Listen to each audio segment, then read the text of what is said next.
This is Adventures in Vinylland, where we take a look at record releases of the past, the present, and maybe even the future. I'm your host Randy, and today we're looking at one of the best Celtic and New Age albums of all time. This is my review of Watermark by Enya. Now for the unfamiliar, Enya is the stage name for Enya ni Brennan. Apologies if I butchered that. She's an Irish singer and multi-instrumentalist that gained fame in the 1980s and continues to be popular today. Despite the popular conception that Enya is a solo artist, it's actually a project consisting of her and creator couple Nikki and Roma Ryan. Enya sings and plays keyboard, Nikki arranges and produces the music, and Roma writes the lyrics. Enya's style consists of layered vocals, use of multiple languages, synthesizers, and acoustic instruments to create an uplifting, calming feel. Her genre can be a little hard to define.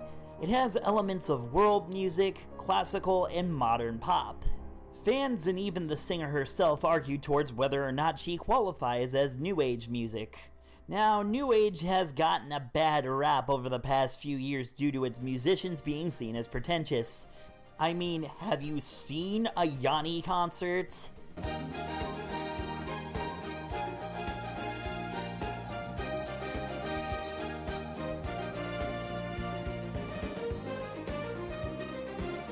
Blech. But that's also a gross misrepresentation of New Age music. The genre is actually so diverse, I could make an entire video trying to explain it. Instead, I'll give a brief rundown. New Age got its start in the 1960s and 70s with the intention to relax its listener rather than entrance. It has a strong presence in Eastern religions and communities. A lot of it is instrumental in nature, using both acoustic and electronic instruments. While most New Age music aims to be calming, it can at times reach some emotional depths with surprising payoffs. Just look at any of the works of Michael Hedges or even Japanese artist Kitaro. It's also known for being a mixing pot of different nationalities of music, creating an image of unity. While it is debatable whether Enya is New Age music, she is strongly associated with the movement. But let's get back to the album. How did Watermark become the remarkable piece of work that it is? It started back in the late 70s. Enya was one of 9 children in a family comprising of musicians.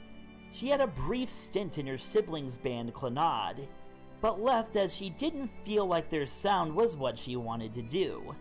She met the Ryans in 1982 and clicked with them instantly. The trio worked together on music for various small-scale soundtracks and commercials. They were approached by Tony McAuley in 1985 to produce the soundtrack for the BBC documentary The Celts. This resulted in a lot of exposure for the singer and the release of the 1987 self-titled album, later reissued as The Celts in 1992. While only a moderate financial success, it caught the eye of Warner chairman Rod Dickens. Dickens cut a contract with Enya allowing for considerable artistic freedom. She didn't have to meet any deadlines and the studio would have minimal interference. With this freedom, Enya teamed up with the Ryans again and set to record the follow-up to the self-titled. The trio met in the Ryans' basement studio, Eagle Studio in Dublin, Ireland. After struggling with Enya's ambitious layered vocals and limited technology, they created a demo. Warner felt like the recordings were too rough, compromising the music. They demanded a re-recording in Orinoco Studios in London, England. Enya was unhappy with this, as the city only served as a distraction. With access to new technology, both Nikki Ryan and Enya became perfectionists that were difficult to work with. Enya demanded perfect takes and overdubbed her voice as many as 200 times. She refused to use digital means of overdubbing her voice, as she felt like it removed the human element from the music. So each of the overdubs were individually recorded painstakingly. To give an idea how hard this is to produce for, take a look at this 1987 era mixing board. You see those knobs right there that are all lined up that can be slid up and down? Those are called tracks, and each one of them controls the volume of a single instrument or microphone placement. The board that was used for Watermark only had 32 of these tracks, so how do you pull off 200 vocal overdubs and still have room for instruments? Well, using a technique called bouncing, you had to record the vocal samples in groups of 20 to 30 and condense them onto a single vocal track. You also had to make sure that the mixing was perfect the first time, because once you've done that, you can't go back and fix it. Imagine having to do this up to 10 times for a single 30-second sample in a song. To offer a little more context, Loveless by My Bloody Valentine has up to 13 guitar tracks playing at once, possibly more. And that was a headache to produce for. Imagine having a performer that demanded 10 times the amount that Kevin Shields did. You would lose your mind. Near the end of production, Enya tripped on the steps in front of the studio, giving her 2 huge cuts on her leg. She finished recording with her leg propped up on a pillow on the desk, doped out on painkillers. Production lasted over 10 months, and without the freedom given by Warner, this would have never happened. The only reason why they were able to do this was due to the sheer dumb luck that a Warner chairman liked their music that much. There were other production troubles, but those are more song-specific, and we'll talk about them when we get to discussing the music. The album was released on September 19, 1988, to critical and commercial success. It produced 4 singles as well as the international hit Orinoco Flow. The pastel watercolors perfectly represent the textures explored on this album. It was the first occurrence of Enya's signature style, a huge departure from the weird artwork of the first album. So why is this album a Celtic and New Age masterpiece? Let's throw it on the turntable and find out. Side 1 starts with the title track, a piano piece with touches of Enya's signature vocals.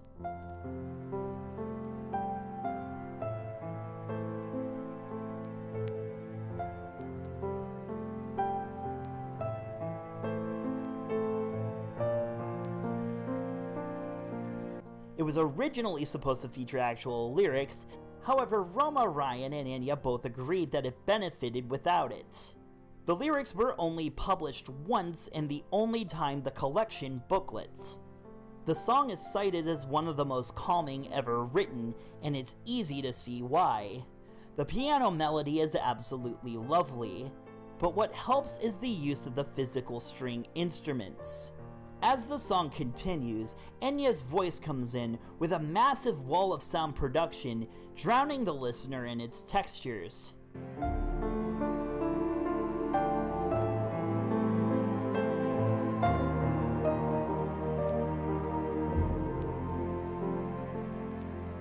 It feels like a giant hand reaching through space and time, telling you everything is going to be okay. You are one with the universe. It's an ingenious way to start the album. Cursum Perficio throws a dark curveball at us.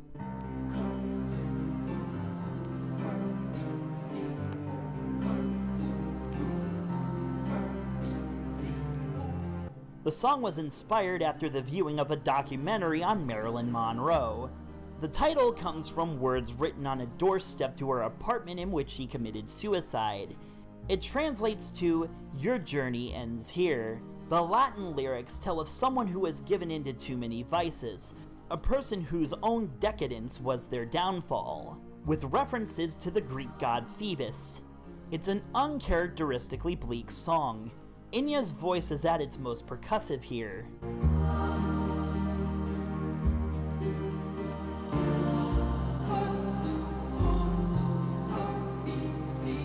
My favorite part is in the middle, where another modulation and rhythm change sounds straight out of a Tim Burton film.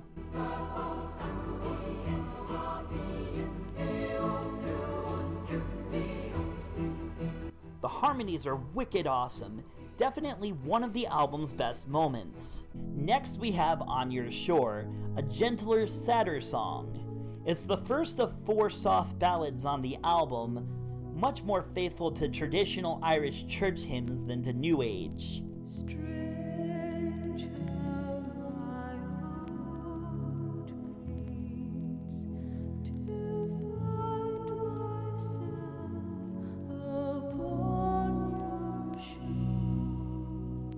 Inspired by a graveyard where Enya's grandparents were buried, it's one of the few songs penned by her and not Roma. The personal connection she makes with the song allows her to explore themes of loss and moving on. Part of what inspired her was an event in Gweedore, Enya's hometown.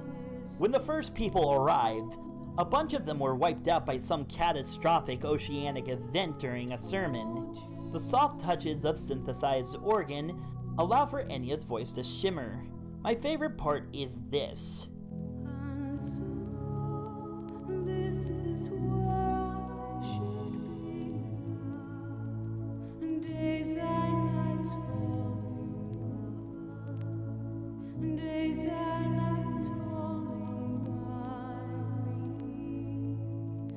The faint crescendo and drawback is absolutely brilliant.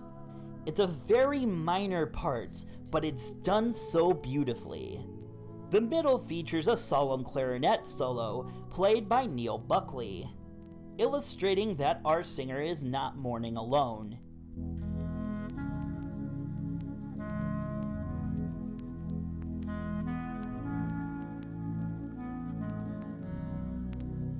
Storms in Africa has simplistic lyrics, mostly chants in Gaelic, talking about passing through a storm.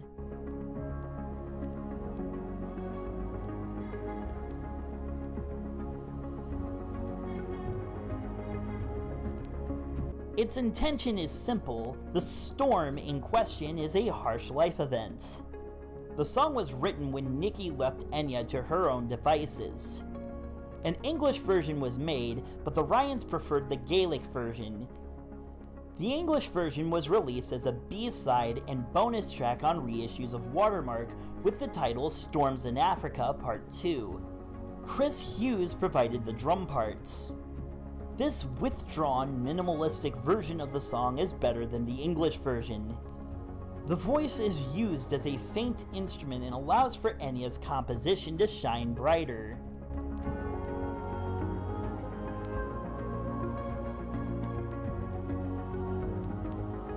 If you listen closely to all the vocal parts, you can hear Enya singing in the high soprano range for her solo bits, but the backing parts go well into the low male vocal range.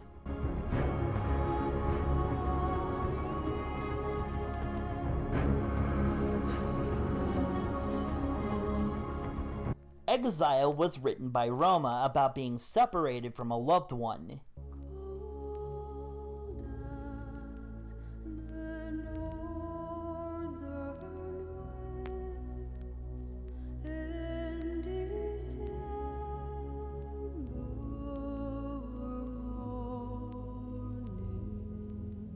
The first verse tells of loneliness, the second about the darkness getting worse, and the third showing the attempt to rekindle the lost love.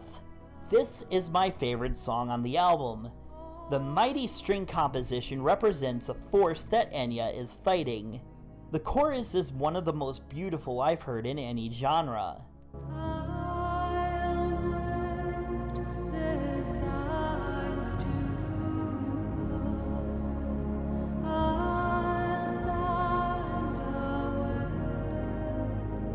Even though the song is about heartache and loss, I feel like this section is uplifting. The bridge features a low whistle solo played by Davy Spillane, guiding her back to the arms of her beloved.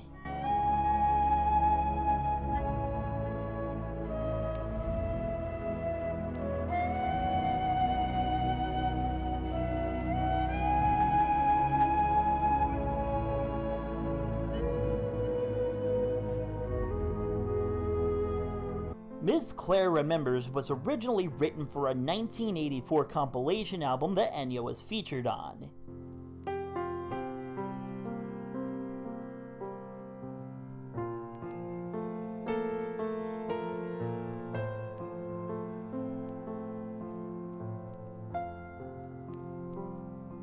Layered vocals similar to the title track were recorded for it.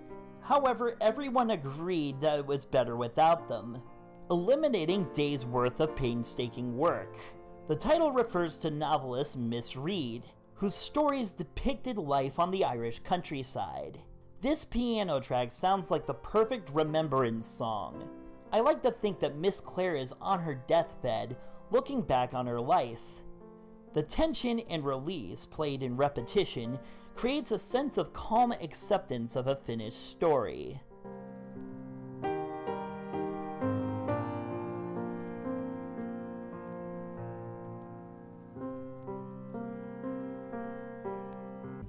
And here we go with the most overblown, overplayed song on the album.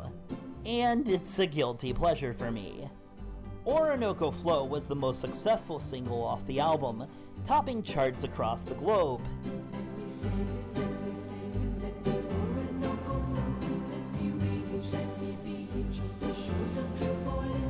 The lyrics are simple, speaking of sailing, whether it be for escapism or a desire to drift. The title is a reference to the studio. The song is littered with references to places both fictional and real. This was also the result of weeks of labor on Enya and Nicky as they struggled to figure out exactly how to produce for this elaborate song. Look, there's a reason why this played alongside the hair metal and new wave of its day, and that's because it's extremely well written and catchy.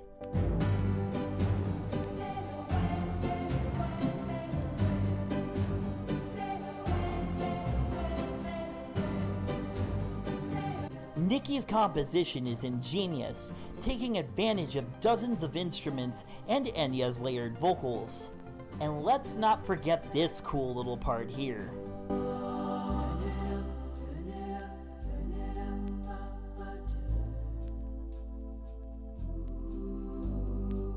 That's right, it's a new age song with a fucking drop like an EDM track.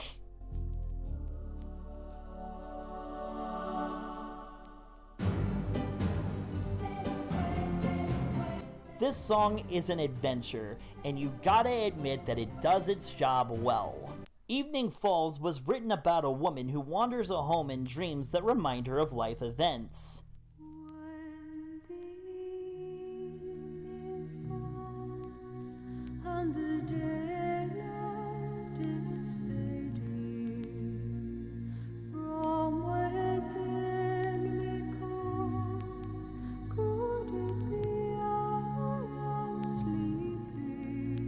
The woman then encounters the house in real life, whose inhabitants are horrified that she looks like the ghost that had been haunting them. This is one that my dad played a lot when I was a kid. I thought it was about harsh childhood memories, and I believed that for years until I found out what it was really about. Enya's weeping, mournful vocals haunt you, and the gentle layers of her voice give a sense of otherworldliness. Close to home, I cannot say. Close to home, feeling so far away. The bridge is the saddest part, where the ghost longs even more to be in touch with its former life.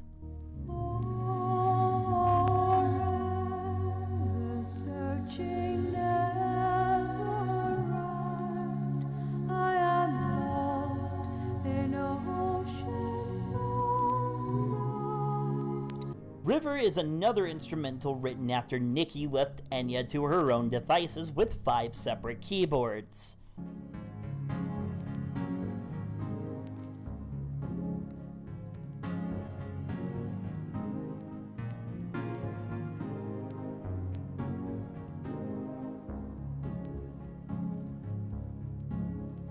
The Ryans liked the odd nature of the song enough to include it on the album. I gotta admit, this is one song on the album that I don't like all that much. It just sorta happens. It's bouncy and doesn't feel like it has much of a direction. It's not bad, mind you, and it's just short enough that it doesn't destroy the quality of the album. I just don't have much to say. The Longships is about the Vikings invading Celtic Ireland. The Irish people were victims of constant discrimination, and the Vikings were among their oppressors. The track starts with voices faint off in the distance slowly coming in, symbolizing the Vikings' approach.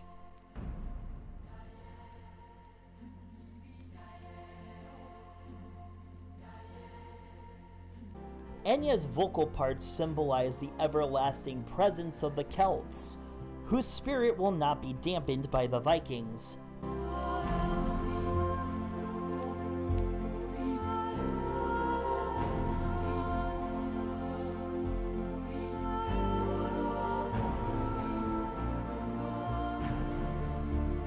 It's a gorgeous piece that makes light of a dark time.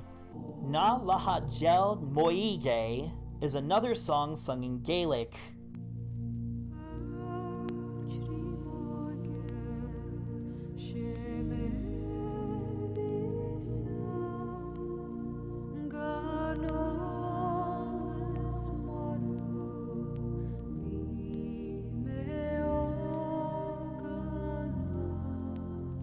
It tells of an older person longing for the simplicity of their youth. Basically, adulthood has brought depression upon them, and it's tainted their state of mind. Enya sings with minimal layered vocals, allowing Watermark to wind down. It ties everything together with a bookend, with the beginning title track sounding like the beginning of the universe, and this one sounding like somebody approaching their old age.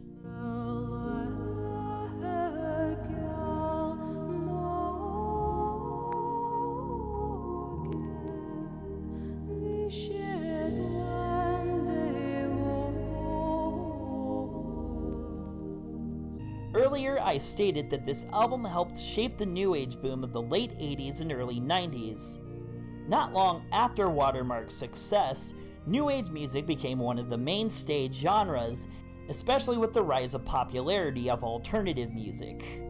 It became more poppy, with artists whose music was relatively unknown getting featured even more on soundtracks and in dance clubs.